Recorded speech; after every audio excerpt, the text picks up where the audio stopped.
Bob was a tall guy but quite thin, and he had just turned 21.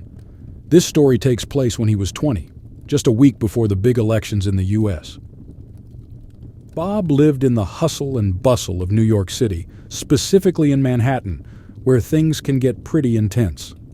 With the upcoming election, people everywhere were talking, arguing, and getting worked up. Some of them even acted like it was the end of the world just because of an election. Tired from all the election talk and his college work, Bob thought of visiting his friends in a place far away from all the chaos. Moscow, Russia. He had a bit of Russian blood in him, and even had a small place in the heart of Moscow. This was a special trip for Bob because he'd never been to Russia when it was covered in a blanket of snow. And as luck would have it, during this visit, the city was adorned with fresh snowflakes. Moscow looked like a winter wonderland, and everything felt so peaceful. But travel can be tiring, and the jet lag hit Bob pretty hard. He fell asleep super early that evening around 5 p.m. His friend Sarah left to prepare for her school stuff the next day, but by 3 a.m. Bob was wide awake and couldn't get back to sleep. Thinking a walk might help, he stepped out into the snow-covered streets. He strolled through the quiet city streets, admiring the lovely buildings and the thick snowfall. After walking for what felt like hours, Bob found himself on a bridge that led to a part of the city he wasn't quite familiar with. But he wasn't too worried. He vaguely remembered the path back to his apartment. Soon, Bob stood in front of a grand entrance that seemed to lead to a residential area. There was a magnificent gate, which was wide open. Inside, it looked like a small community of houses. It reminded him of stories he'd heard about Russian housing complexes. Inside the compound, tall trees were covered in snow. On the right stood a very tall building with a large, intriguing door. Curiosity got the better of him, and Bob peeked inside, finding a dimly lit lobby. The faint light from a flickering bulb made it look mysterious. To his surprise, the door wasn't locked. The lobby had a grand staircase wrapping around, and there was an elevator to the side. Bob noticed an open door at the bottom of the stairs. Normally, he wouldn't be this adventurous, especially alone. But the beauty of snowy Russia had put him in a dreamy state, and he felt like exploring. Walking through the open door, he switched on his phone's flashlight. What he saw made his heart race, a long tunnel, seemingly endless. A sense of unease filled him. He decided it was time to leave this mysterious place. But as Bob turned to leave, the doorway's light cast a shadow on the ground. The shadow of a tall figure, even taller than Bob. The figure was easily over 6 feet tall and looked quite strong. Bob's heart raced faster. The figure began speaking in Russian, but Bob's grasp of the language wasn't great. "Sorry, I don't understand much Russian," Bob replied in his best Russian accent. "Do you speak English?" the man asked in clear English. Bob nodded. "Yes." The man's next question sent shivers down Bob's spine. "Do you know where you are right now?" Bob hesitated and replied, "No, I don't." Bob's mind raced as he thought of ways to escape this looming situation. He remembered hearing stories about these tunnels. They were once used by soldiers during the war to move secretly from place to place. The man, noticing Bob's interest, added, "Long ago, this building was like a safe haven for soldiers. Now it's just apartments." Bob was still uneasy.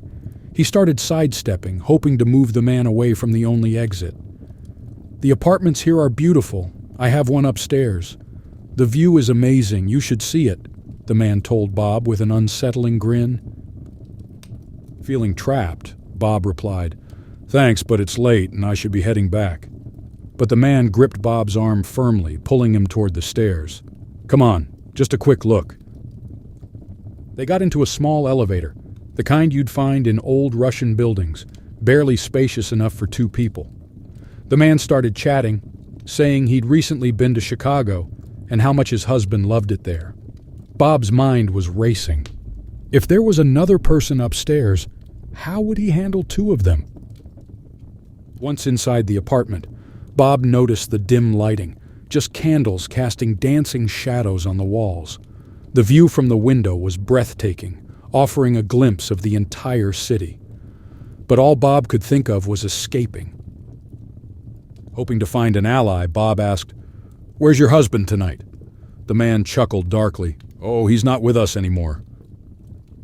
Suddenly, the man became aggressive. In the ensuing struggle, Bob didn't notice when the man snatched his phone from his pocket. Soon the man excused himself for a moment, heading to the bathroom. This was Bob's chance. He dashed to the door, but it was pitch black. He reached for his phone to use the flashlight, only to realize it was gone. Heart pounding, Bob hurried back to find his phone lying nearby. He grabbed it, managing to unlock the apartment door, but another door stood in his way. Panic set in. Desperate, Bob noticed a button that might release the door lock. With a deep breath, he pressed it. A beep sounded and the door opened. Bob stumbled out into the cold snow, finally free from the grip of the eerie apartment. He waded through the thick snow, gasping for breath as he reached the main road. He ran non-stop till he recognized a bridge that led back to his place. Reaching the safety of his room, Bob sat in shock for hours, trying to process the night's events. It was a while before he could even muster the courage to share his horrifying encounter with anyone.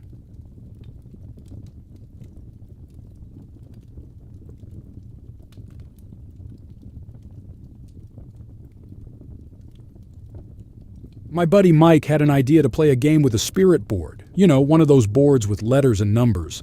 It sounded fun, so we all said yes. We were just a bunch of kids looking for a good time. We found a cozy spot beneath a big old tree. This tree was so old that it felt like it had stories to tell. There were 5 of us in total: me, Mike, John, Lisa, and Sarah. We'd heard tales that our school had some ghostly residents, but none of us had ever seen anything unusual.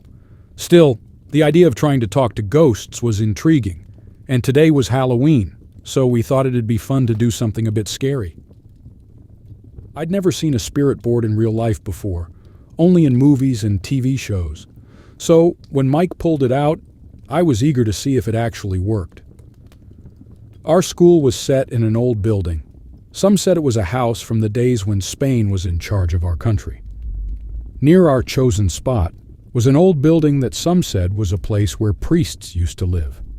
That place was rarely visited, except when someone needed the toilet or to store stuff, or, when couples wanted some alone time.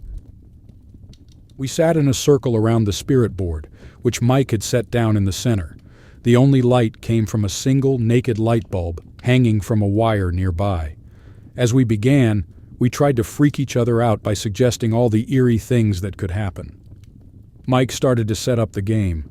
The board he had could glow in the dark, which made us all giggle but was handy since it was getting darker. Not sure how to play, we all just copied what we had seen in films. We put our hands on the small piece called a planchette and waited. After a moment of silence, Sarah finally asked, "So, what do we do now?" Since there were no game rules or guidelines included, I took a deep breath and shouted, "Hello? Is anyone here with us?" Lisa, always the brave one, added, "If any ghosts are here, give us a sign." We waited, and it was so quiet you could almost hear our hearts beating. Suddenly, John playfully moved the planchette, causing Sarah to yelp in surprise. We all burst into laughter, realizing how silly we must have looked. But we didn't give up. After calming down and taking a moment to breathe, we tried again. We put our hands back on the board and I asked, "If there's someone or something out there, can you talk to us?" Mike, trying to keep the mood light, warned, "Nobody break the circle, okay?" with a smirk on his face. "Mike, seriously, stop it," I whispered loudly, trying to keep the mood light. But then, out of nowhere, the evening wind began to blow stronger, rustling the tree leaves and creating small whirlwinds of dirt around us. It felt as if the very environment was reacting to our game. I shouted above the wind, trying to be brave, "Hey, if someone's there, give us a sign." Just then, my buddy John, who was sitting next to me, murmured, "I have a bad feeling about this. My grandma always said not to mess with unknown things." Despite our doubts and fear, we still kept going. We threw out a bunch of random questions, hoping for some reaction, but nothing.